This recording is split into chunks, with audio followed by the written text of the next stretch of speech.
ನಮಸ್ಕಾರ ಪ್ರೀತಿಯ ವೀಕ್ಷಕರೆಲ್ಲರಿಗೂ ಕೂಡ ಇವತ್ತಿನ ಕಾರ್ಯಕ್ರಮಕ್ಕೆ ಆತ್ಮೀಯ ಸ್ವಾಗತ. ನಾನು ಅನುಷಾ.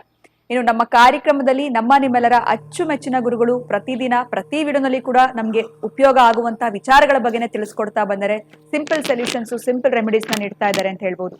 ನಿಮ್ಮೆಲ್ಲರ ಅಚ್ಚುಮೆಚ್ಚಿನ ಗುರುಗಳಾಗಿರುವಂತಹ ಆಧ್ಯಾತ್ಮಿಕ ಚಿಂತಕರು, ಸ್ಪಿರಿಚುವಲ್ ಗುರು ಡಾಕ್ಟರ್ ವಿಷ್ಣುದತ್ತ ಗುರುಜಿಯವರು ಇವತ್ತಿನ ಕಾರ್ಯಕ್ರಮದಲ್ಲಿ ನಮ್ಮ ಜೊತೆ ಇದ್ದಾರೆ. ಅವ್ರನ್ನ ಕಾರ್ಯಕ್ರಮಕ್ಕೆ ಬರ್ಮಾಡ್ಕೊಳ್ಳೋಣ. ನಮಸ್ತೆ ಗುರುಗಳೇ, ಕಾರ್ಯಕ್ರಮಕ್ಕೆ ಸ್ವಾಗತ. ಬಹುಶಃ ನೀವು ಅನ್ಕೊಳ್ತಿರ್ಬೋದು ಇವತ್ತು ಏನ್ ಪ್ರಶ್ನೆನ ಮುಂದಿಡ್ತೀನಿ ಅಂತ. ತುಂಬಾ ಸಿಂಪಲ್ ಆಗಿರುವಂತ ಪ್ರಶ್ನೆ ತಗೊಂಡ್ ಬಂದಿದ್ದೀನಿ. ಯಾಕಂದ್ರೆ ನೀವು ಕೂಡ ಅಷ್ಟೇ ಸಿಂಪಲ್ ಆಗಿರುವಂತ ರೆಮಿಡಿನ್ ಕೊಡ್ತಾ ಇದ್ದೀರಾ, ಎಲ್ಲರೂ ಕೂಡ ಫಾಲೋ ಮಾಡೋದಕ್ಕೆ ಸಹಾಯ ಆಗ್ತಾ ಇದೆ ಅಂತ ಹೇಳ್ಬೋದು. ಹೆಣ್ಮಕ್ಳು ವಿಚಾರ ಮಾತಾಡೋಣ ಇವತ್ತು ಅಂತ ಅನ್ಸ್ತು. ತುಂಬಾ ಜನ ಹೆಣ್ಮಕ್ಳು ಏನ್ ಮಾಡ್ತಾರೆ ಅಂತಂದ್ರೆ ಬೆಳಗ್ಗೆ ಎದ್ದಿದ ತಕ್ಷಣ ನೇರವಾಗಿ ಅಡ್ಗೆ ಮನೆಗೆ ಹೋಗುವಂತದ್ದು, ಒಲೆ ಹಚ್ಚುವಂಥದ್ದು, ಕಾಫಿ ಮಾಡೋದು, ಕುಡಿಯುವಂಥದ್ದು, ಇದು ಕಾಮನ್. ಅದಾದ ನಂತರ ರಂಗೋಲೆ ಬಿಡಿಸುವಂಥದ್ದು. ಆದ್ರೆ ಈ ಮುಂಚೆ ಅಥವಾ ಹಿಂದಿನ ಕಾಲದಲ್ಲಿ ನಾವು ನೋಡೋದಾದ್ರೆ ಎಲ್ಲೋ ಸ್ನಾನ ಆ ಒಂದು ಕಾರ್ಯಕ್ರಮಗಳೆಲ್ಲ ಮುಗಿಸಿ ರಂಗೋಲೆ ಬಿಡುವಂಥದ್ದಿತ್ತು. ಅಂದ್ರೆ ಒಂದು ಶುಚಿಯಾಗಿ ಅಂತಾನೆ ಹೇಳ್ಬೋದು.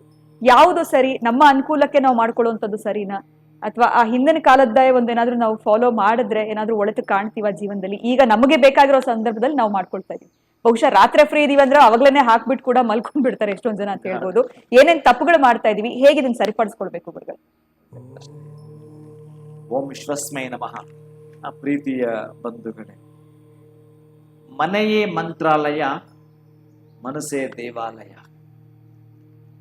ದೇವರೆಂದು ಪ್ರೇಮ ಸ್ವರೂಪ ಅಲ್ವಾ? ಅವನೆಂದು ಪ್ರೇಮ ಸ್ವರೂಪವೇ. ಅಂತಹ ಪ್ರೀತಿ ಪ್ರೇಮ ಸ್ವರೂಪದವನಿಗೆ ನಿಮ್ಮ ಮನೆಯಲ್ಲಿ ಎಲ್ಲಿ ಜಾಗ ಕೊಡ್ತೀರಿ?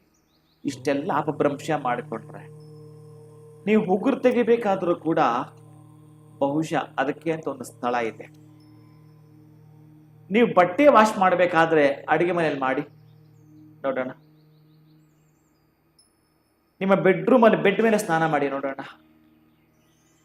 ಇನ್ನು ನಾನು ಇನ್ನೇಗ ಹೋಗ್ಲಿ? ಅದಕ್ಕೆ ನಾನು ಏನ್ ಹೇಳ್ತೀನಿ ಅಂತಂದ್ರೆ, ದೇವರು ನಮಗಿಷ್ಟೆಲ್ಲ ಸೌಕರ್ಯಗಳು ಕೊಟ್ಟಿದ್ದಾನೆ, ಬುದ್ಧಿ ಕೊಟ್ಟಿದ್ದಾನೆ. ಬುದ್ಧಿ ಭ್ರಮಣೆ ಇರೋದು ಒಂದು ಲಿಸ್ಟ್ ಮಾಡಿಕೊಡಿ.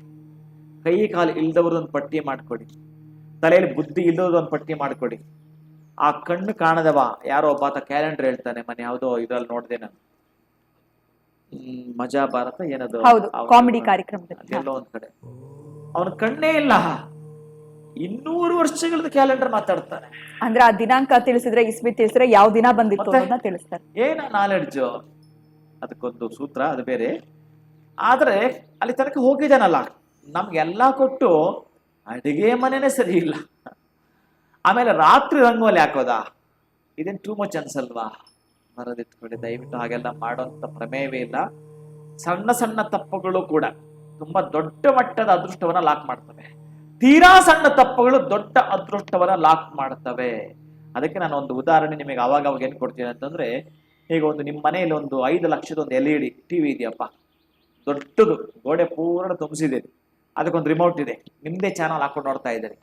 ನಿಮ್ಮ ರಿಸಲ್ಟ್ ಗೊತ್ತಾಗ್ಬೇಕು ನಿಮಗೆ. ನಿಮ್ಮ ರಿಸಲ್ಟ್ ನಿಮ್ಗೆ ಗೊತ್ತಾಗಬೇಕು ಅಂತಂದ್ರೆ ಇಮಿಡಿಯೇಟ್ ನಿಮಗೆ ಎಷ್ಟು ಕಾತರ ಅಂದ್ರೆ ಅಷ್ಟು ಕಾತರದಲ್ಲಿ ಕಾಯ್ತಾ ಇದ್ದೀರಿ ನೀವು. ತುಂಬಾ ಖುಷಿಯಿಂದ ಯಾರೋ ಹೇಳಿದ್ರೆ ಏನೋ ನೋಡ್ಬೇಕು, ಇಮಿಡಿಯೇಟ್ ನೀವು ತೆಗೆದು ನೋಡ್ಬೇಕು ಅಂತಂದ್ರೆ ಚಾನಲ್ ಚೇಂಜ್ ಮಾಡ್ಲಿಕ್ಕೆ 10 ರೂಪೀಸ್ ಸೆಲ್ ಇಲ್ಲ, ಅದ್ರಲ್ಲಿ ಬ್ಯಾಟ್ರಿ ಇಲ್ಲ, ಏನ್ ಮಾಡ್ತೀರಿ? ಕೆಲಸ ಮಾಡುತ್ತಲ್ಲ. ಹಾಗೆ ದೊಡ್ಡದನ್ನ ನೀವು ಪಡ್ಕೊಳ್ಬೇಕಾದ್ರೂ ಸಣ್ಣದೊಂದು ರಂಗೋಲಿ ನೀವು ನೆನ್ನೆ ಹಾಕಿದ್ರಲ್ಲ, ರಾಂಗ್, ಬರೋದಿಲ್ಲ, ಕೊಡೋದಿಲ್ಲ. ಆಮೇಲೆ ಅಡುಗೆ ಮನೆಗೆ ನೀವು ಬರೋದಾದ್ರೆ ದಯವಿಟ್ಟು ಹೇಳುತ್ತೀನಿ, ಸ್ನಾನ ಮಾಡಿಯೇ ಬರಬೇಕು. ದೇವರ ಮನೆಗಿಂತಲೂ ಹೆಚ್ಚಿನ ಶಕ್ತಿ ಇರೋ ಜಾಗ ಯಾವುದು ಅಂತಂದ್ರೆ ಅಡುಗೆ ಮನೆ. ಅಲ್ಲಿ ಯಾರು ಇರ್ತಾರೆ? ಶುಕ್ರನ ಪ್ಲೇಸ್. ಶುಕ್ರ ಅಂತಂದ್ರೆ ಮಹಾಲಕ್ಷ್ಮಿ. ಮಹಾಲಕ್ಷ್ಮಿ ಸಂಬಂಧಪಟ್ಟಾಗ ಆಭರಣಗಳ ಮನೆಗೆ ಬರಬೇಕಾದ್ರೆ ನೀವು ನೆನಪು ಮಾಡಿದ ಒಳ್ಳೆದಾಯ್ತು. ಮೊನ್ನೆ ಯಾವುದೋ ಒಂದು ವಿಡಿಯೋ ನಾನು ಮಾಡಿದ್ದಾಗ, ಈ ಹೆಚ್ಚಿನ ಆಭರಣಗಳ ಮನೆಗೆ ಬರ್ಬೇಕಾದ್ರೆ ಶ್ರೀನಿವಾಸನಿಗೆ ಕಡಲೆ ಕೊಡಬೇಕು ಅಂತೆಲ್ಲ ಹೇಳಿದ್ದೆ. ಪಾಪ ನಾನು ಯಾರ್ಯಾರು ತಗೊಂಡ ಕೊಟ್ರಂತೆ, ಯಾರೋ ಅವರು ದೇವಸ್ಥಾನದ ಪುರೋಹಿತರು ತಗೊಂಡಿಲ್ವಂತೆ. ನೀವು ಮಾಡ್ಕೊಂಡ್ ಬಂದ್ಬಿಟ್ರೆ ನಾವ್ ಹೆಂಗ್ ಕೊಡೋದು, ಹಾಗೆ ಹೇಗೆ ಅಂತ. ಅಂದ್ರೆ ಅವ್ರ ಬುದ್ಧಿ ಮತ್ತೆ ಅದು ಏನಿಲ್ಲ, ಇವರು ಮಡಿಯಿಂದ ಮಾಡ್ತಾರೆ, ಮಾಡ್ಕೊಳ್ಳಿ. ಅಥವಾ ಅವರು ತೆಗೆದುಕೊಂಡಿಲ್ಲ ಅಂತಂದ್ರೆ ನೀವು ಅದಕ್ಕೆ ಎಷ್ಟಾಗುತ್ತೋ ಅಷ್ಟು ಹಣ ಕೊಡ್ಬೋದು, ಅಥವಾ ನೀವು ಅದನ್ನ 1 ಕಿಲೋ 2 ಕಿಲೋ ತೆಗೆದುಕೊಡ್ಬೋದು, ಅದನ್ನ ಧಾನ್ಯಗಳನ್ನ ತೆಗೆದುಕೊಡ್ಬೋದು. ಅವಾಗ ಅವ್ರು ಮಾಡ್ತಾರೆ. ನೀವು ಬಹುಶಃ ಮಾಡ್ಕೊಂಡು ಹೋಗ್ಬಿಟ್ಟಿದ್ರೆ ಪ್ರೀತಿಯಿಂದ, ಯಾಕೆ ಆ ಕಣ್ಣಪ್ಪ ಆ ಮಾಂಸವನ್ನೇ ಕೊಟ್ಟಾಗ ಶಿವ ತಿನ್ಲಿಲ್ವಾ? ಇವೆಲ್ಲ ಇದೆ, ಅದೆಲ್ಲ ಒಂದು ಭಾಗ. ಯಾವತ್ತಾದ್ರೆ ಮಾತಾಡೋಣ. ಅದು ನಾನೇನ್ ಹೇಳ್ತೇನೆ ಅಂತಂದ್ರೆ, ಆ ಪುರೋಹಿತರು ಪಾಪ ಪ್ರೀತಿಯಿಂದ ತಂದ್ಬಿಟ್ಟಿದ್ದಾಳೆ ಆಕೆ, ಅದನ್ನ ಸ್ವಲ್ಪ ನೀರು ಪ್ರೋಕ್ಷಣೆ ಮಾಡಿ ಒಂದು ತುಳಸಿ ಇಟ್ರೆ ತೃಪ್ತನಾಗುತ್ತೆ. ಮಾಡೋದಿಲ್ಲ ಇದನ್ನ. ಅಲ್ಲಿ ಅವ್ರದ್ದು ಅಹಂಕಾರದ ಪರಮಾವಧಿಯನ್ನು ತೋರಿಸ್ತಾರೆ. ಇದು ಟೂ ಮಚ್. ಇದನ್ನು ಕೂಡ ದೇವಸ್ಥಾನದಲ್ಲಿ ದಯವಿಟ್ಟು ಮಾಡಬೇಡಿ. ಯಾರೋ ಮಾಡ್ಕೊಂಡು ಬಂದ್ಬಿಟ್ಟಿರ್ತಾರೆ, ಪ್ರೀತಿಯಿಂದ ಮಾಡಿ ಹಂಚಿ, ಎಂಥದ್ದು ಆಗ್ಲಿಕ್ಕೆ ಸಾಧ್ಯವಿಲ್ಲ. ನೀವು ಮಾಡಿದ್ರಲ್ಲಿ ಮಾತ್ರ ಭಕ್ತಿ, ಅವ್ರು ಮಾಡಿದ್ರೆ ಭಕ್ತಿ ಎಲ್ಲ ತೋರಿಸಿ ನೋಡೋಣ. ಭಕ್ತಿ ಅದ್ರ ಒಳಗಡೆ ಎಷ್ಟರ ಮಟ್ಟಿಗೆ ಇದೆಯೋ. ಅದಕ್ಕೆ ನಾನೇನ್ ಹೇಳ್ತೀನಿ ಅಂದ್ರೆ, ಹೆಣ್ಣು ಮಕ್ಕಳಿಗೆ ಮನೆಯಲ್ಲಿ ಸ್ವಲ್ಪ ಸಾಧ್ಯ ಆದಷ್ಟು ನೀವು ಅಡಿಗೆ ಮನೆಗೆ ಬರ್ತೀರಂತ ಸ್ನಾನ ಮಾಡಿಯೇ ಬರಬೇಕು, ಹಾಗೆ ಬರಬೇಕು. ರಂಗೋಲಿ ಹಾಕ್ತೀನಿ ಅಂತಂದ್ರೆ ಬೆಳಗಿನ ಜಾವ ಹಾಕಿ. ಬೆಳಗ್ಗೆ ನೀವು ಸ್ನಾನ ಮಾಡಿನೇ ಹಾಕಿ, ಸ್ನಾನ ಮಾಡದೆ ನೀವೆಲ್ಲ ಗುಡಿಸಿ ಎಲ್ಲ ಮಾಡಿ ರಂಗೋಲಿಗಳು ಹಾಕಿ, ಕಾಫಿ ಒಂದು ತಂಬಿಗೆ ತುಂಬಾ ಕಾಫಿ ಕುಡಿದು ಆಮೇಲೆ ಸ್ನಾನ ಸಮಂಜಸವಲ್ಲ, ಉಪಯೋಗವಲ್ಲ. ನೀವು ಕಾಫಿ ಅದಕ್ಕೆ ಏನಾದ್ರು ಏನು ವ್ಯವಸ್ಥೆ ಮಾಡ್ಕೊಂಡಿದ್ರೆ ಸ್ನಾನ ಮಾಡಿ ಅಡಿಗೆ ಮನೆಗೆ ಬರಬೇಕಪ್ಪ, ಇದೊಂದು ನಾನು ಹೇಳಬಲ್ಲೆ. ಇನ್ನ ರಂಗೋಲಿ ಹಾಕ್ಬೇಕಾದ್ರೂ ಕೂಡ ನೀವು ಹೆಚ್ಚಿಗೆ ಸ್ವಲ್ಪ ಗಮನ ಕೊಡೋದಾದ್ರೆ, ರಂಗವಲ್ಯದ ಅಲಂಕೃತ್ಯ. ಯಾವ ಮನೆಯ ಮುಂದಗಡೆ ರಂಗೋಲಿ ಇರುತ್ತೋ ಆ 33 ಕೋಟಿ ದೇವತೆಗಳು ಪರ್ಯಟನೆ ಮಾಡ್ತಿರ್ತಾರಂತೆ. ಇದೇನಂತೆ ಅವ್ರನ್ನ ವೆಲ್ಕಮ್ ಮಾಡೋದು. ಆ ವೆಲ್ಕಮ್ ಮಾಡೋದೇ ಆ ರಂಗೋಲಿ ಏನಂತೆ. ಎಲ್ಲಿರುತ್ತೋ ಆ ಮನೆಯೊಳಗೆ ಬರ್ತಾರಂತ. ಹಾಗಾಗಿ ಹೇಗೆ ಹಾಕಿದ್ದಾರೆ, ಈಗ ನೀವು ಅಡುಗೆ ಮಾಡಿದ್ರೆ ಅಲ್ಲಿಗೆ ಸುವಾಸನೆ ಬರುತ್ತೆ. ಈಗ ಮೊದಲ ಕಾಲದಲ್ಲಿ ಆ ಇದಕ್ಕಿನ ಬೇಳೆ ಸಾಂಬಾರ್ ಅಂತ ಮಾಡಿದ್ರೆ ರೋಡ್ಗೆ ರಸ್ತೆಗೆ ಬರ್ತಿತ್ತಂತೆ. ಈಗ ಮನೆಯೊಳಗೆ ಮಾಡಿದ್ರೆ ಬರಲ್ಲ. ಹಾಗೆ ನೀವು ಒಂದು ಎಕ್ಸಾಂಪಲ್ ಅಷ್ಟೇ ನಾನು ಕೊಡ್ತೀನಿ, ಅರ್ಥ ಮಾಡ್ಕೊಂಡ್ಬಿಡ್ಬೇಕು ನೀವಿಲ್ಲಿ. ದೇವತೆಗಳಿಗೆ ರಂಗೋಲಿ ಯಾರು ಹಾಕಿತ್ತು, ಹೇಗೆ ಹಾಕಿದ್ರು, ಮಡಿಯಿಂದ ಮಾಡಿದಾರೋ ಮಾಡಿಲ್ವೋ, ಮಡಿಯಿಂದ ಹಾಕಿದಾರೋ ಹಾಕಲ್ವೋ, ದೇವರಿಗೆ ಹೆಂಗ್ ಗೊತ್ತಾಗತ್ತೆ ಅಂತ ಕೇಳಬೇಡಿ. ಅದಕ್ಕೆ ನಾನು ಏನ್ ಹೇಳ್ತೀನಿ ಅಂತಂದ್ರೆ, ಆಕರ್ಷಣೆ ಮಾಡ್ಬೇಕು ಅಂದ್ರೆ ಬಹಳ ಪ್ರೀತಿಯಿಂದಲೇ ಮಾಡಿ. ಏನ್ ಮಾಡ್ತೀವಿ ಪ್ರೀತಿಯಿಂದಲೇ ಮಾಡ್ತಾ ಬನ್ನಿ. ಮನೆಗೆ ಮಹಾಲಕ್ಷ್ಮಿ ಓಡಿ ಬರುತ್ತಾಳೆ. ನಿಮ್ಮ ಕೋಣೆ ಇದೆಯಲ್ಲ, ನಿಮ್ಮ ತಿಜೋರಿ ಇದೆಯಲ್ಲ, ಅದನ್ನು ಕೂಡ ಶುದ್ಧಿ ಮಾಡ್ತಾ ಬನ್ನಿ.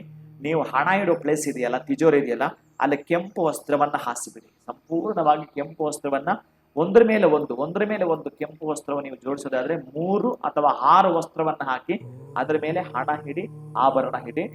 ಆಮೇಲೆ ಈಗ ನಾನು ಹೇಳ್ತಾ ಇದ್ದೀನಲ್ಲ ರಂಗೋಲಿ, ಇದನ್ನ ಸ್ವಲ್ಪ ಸ್ನಾನ ಮಾಡ್ತಾ ಬದಲಾಯಿಸ್ಕೊಂಡು ಹಾಕ್ತಾ ಬನ್ನಿ. ಸ್ನಾನ ಮಾಡ್ತಾ ಅಡುಗೆ ಮನೆಗೆ ಬನ್ನಿ.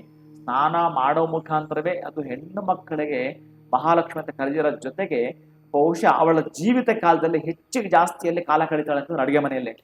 ಅದಕ್ಕೆ ಶುಕ್ರನಿಗೆ ಹೋಲಿಸ್ತಾರೆ. ಅಂತ ಅಡುಗೆ ಮನೆಯಲ್ಲಿ ಹೆಚ್ಚು ಕಾಲ ಕಳೆಯೋದಂತಹ ಹೆಣ್ಣು ಮಗು ಶೀಘ್ರವಾಗಿ ಮಹಾಲಕ್ಷ್ಮಿ ಪ್ರಾಪ್ತವಾಗಬೇಕಾದ್ರೆ ಆಕೆನೆ ಎಲ್ಲಿ ಅಡುಗೆ ಮನೆಯಲ್ಲಿ ಯಾರು ಜಾಸ್ತಿ ಇರ್ತಾರೋ, ಅತ್ತೆ ಇರ್ತಾರ ಸೊಸೆ ಇರ್ತಾರ ಗೊತ್ತಿಲ್ಲ, ಅವರೇ ಈ ಕೆಂಪು ವಸ್ತ್ರವನ್ನ ಅಲ್ಲಿ ಹಾಕ್ಬೇಕಂತೆ. ಎಲ್ಲಿ ತಿಜೋರಿ, ನೀವು ಹಣಕಾಸು ಇರ್ತೀರಲ್ಲ, ಆಭರಣ ಇರ್ತೀರಲ್ಲ, ಅವರೇ ಇದನ್ನ, ಯಾರು ಸೊಸೆ ಹೆಚ್ಚಿಗಿರ್ತಾಳ ಆ ಸೊಸೆನೆ ಆ ಕೆಂಪು ವಸ್ತ್ರ ಹಾಸ್ಬೇಕಂತೆ. ಅತ್ತೆ ಇರ್ತಾಳ, ಅತ್ತೆನೆ ಕೆಂಪು ವಸ್ತ್ರ ಹಾಕೋದಂತೆ. ರಂಗೋಲಿ ಯಾರಾದ್ರೂ ಹಾಕೊಳ್ಳಿ, ಆದ್ರೆ ಹೆಚ್ಚಿಗೆ ಅಡುಗೆ ಮನೆ ಯಾರು ಇರ್ತಾರೋ ಅಲ್ಲಿಗೆ ಅರ್ಥ ಮಾಡ್ಕೋಬೇಕು, ಅಲ್ಲಿಗೆ ಎಷ್ಟು ಮಡಿಯಿಂದ ನಾವಿರ್ಬೇಕು ಅಂತ. ಅಂತಹ ಮಡಿಯಿಂದ ಇದ್ದು ಮಾಡೋದನ್ನ ಮಾಡ್ಕೊಳ್ಳಿ. ಆಮೇಲೆ ಉಗುರು ಕಟ್ ಮಾಡ್ಬೇಕಾದ್ರೂ ಅಷ್ಟೇನೆ, ನೀವು 9 ಗಂಟೆ ಒಳಗಡೆ ಸಾಧ್ಯವಾದ ನಿಮ್ಮ ಹುಟ್ಟಿದ ದಿನಗಳಿರಬಾರ್ದು. ಹುಟ್ಟಿದ ದಿನ ಆಗಿರಬಾರ್ದು, ಅಮಾವಾಸ್ಯೆ ಆಗಿರಬಾರ್ದು, ಪೌರ್ಣಿಮೆ ಆಗಿರಬಾರ್ದು, ಮಂಗಳವಾರ ಆಗಿರಬಾರ್ದು, ಶುಕ್ರವಾರ ಆಗಿರಬಹುದು. ಇನ್ನು ಕೇಶರಾಶಿಯು ಅಷ್ಟೇನೆ. ಈ ಕೇಶ ಮುಂಡನ ಮಾಡ್ಕೊಳ್ತಕ್ಕಂಥದ್ದು, ಕಟಿಂಗ್ ಮಾಡ್ಕೊಳ್ತಕ್ಕಂಥವ್ರು ಅಷ್ಟೇನೆ. ಯಾವುದೇ ಕಾರಣ ಶುಕ್ರವಾರ ಸಲ್ಲದು, ಮಂಗಳವಾರ ಸಲ್ಲದು, ಅವರ ಹುಟ್ಟಿದ ದಿನ ಸಲ್ಲದು. ಹಾಗೆಯೇ ಪೌರ್ಣಮಿ ಕೂಡ, ಮತ್ತೆ ಅಮಾವಾಸ್ಯೆ ಕೂಡ. ಇಂತಹ ದಿನ ಹೊರತುಪಡಿಸಿ 12 ಗಂಟೆ ಮಧ್ಯಾಹ್ನ ಅದು ಸಲ್ಲದು. ಅದು ಬೆಳಗ್ಗೆ 5 ರಿಂದ 6, 7 ಗಂಟೆ ಒಳಗಡೆ ಸಾತ್ವಿಕ ಸಮಯ ಅಂತ ಕರೀತಾರೆ ಅದನ್ನ. ಅಲ್ಲಿ ಮಾಡ್ಕೊಳ್ಳಿ. ಮಹಾಲಕ್ಷ್ಮಿಗೆ ನಿಮ್ಮ ಮನೆಗೆ ಬರ್ಲಿಕ್ಕೆ ಜಾಗ ಮಾಡ್ಕೊಳ್ಳಿ. ಶಿವಂಭೂಯ ಒಳಿತಾಗಿ. ಖಂಡಿತ ಗುರುಗಳೇ, ಇಷ್ಟು ದಿನ ಮಾಡ್ತಾ ಇದ್ದಂತ ತಪ್ಪುಗಳನ್ನ ನಾಳೆಯಿಂದಾನೇ ಬಹುಶಃ ಎಲ್ಲ ಹೆಣ್ಣು ಮಕ್ಕಳು ಸರಿಪಡಿಸ್ಕೊಳ್ತಾಳೆ ಅಂತ ನಾನು ಭಾವಿಸ್ತೀನಿ. ಬಹಳ ಧನ್ಯವಾದಗಳು ಗುರುಗಳೇ, ನಮಸ್ಕಾರ. ಇಷ್ಟು ದಿವಸ ಗೊತ್ತಿರಲಿಲ್ಲ, ಏನೋ ಮಾಡ್ತಾ ಇದ್ವಿ, ಅಥವಾ ನಮ್ಮ ಸಮಯಕ್ಕೆ ಅನುಕೂಲವಾಗಿ ನಾವು ಮ್ಯಾಚ್ ಮಾಡ್ಕೊಂಡು ಮಾಡ್ತಾ ಇದ್ವಿ, ವಾಕಿಂಗ್ ಮುಗಿಸ್ಕೊಂಡು ಬಂದ್ಬಿಟ್ಟು ಮಾಡ್ಬಿಡ್ತಾ ಇದ್ವಿ ಅಂತೆಲ್ಲ ಯಾರೆಲ್ಲ ತಪ್ಪುಗಳನ್ನ ಮಾಡ್ತಾ ಇದ್ರಿ, ನಾಳೆಯಿಂದನೇ ಅದರ ಒಂದು ಕರೆಕ್ಷನ್ ನೀವು ಮಾಡ್ಕೊಂಡ್ರೆ ನಿಮ್ಮ ಜೀವನದಲ್ಲಾಗಿರ್ಬೋದು, ನಿಮ್ಮ ಮನೆಗೆ ಮಹಾಲಕ್ಷ್ಮಿ ಆಗಮನ ಆಗುತ್ತೆ ಅಂತ ಹೇಳ್ತಾ ಇವತ್ತಿನ ವಿಡಿಯೋನ ಮುಗಿಸುವಂತ ಸಮಯ ಆಗಿದೆ. ನಮಸ್ಕಾರ.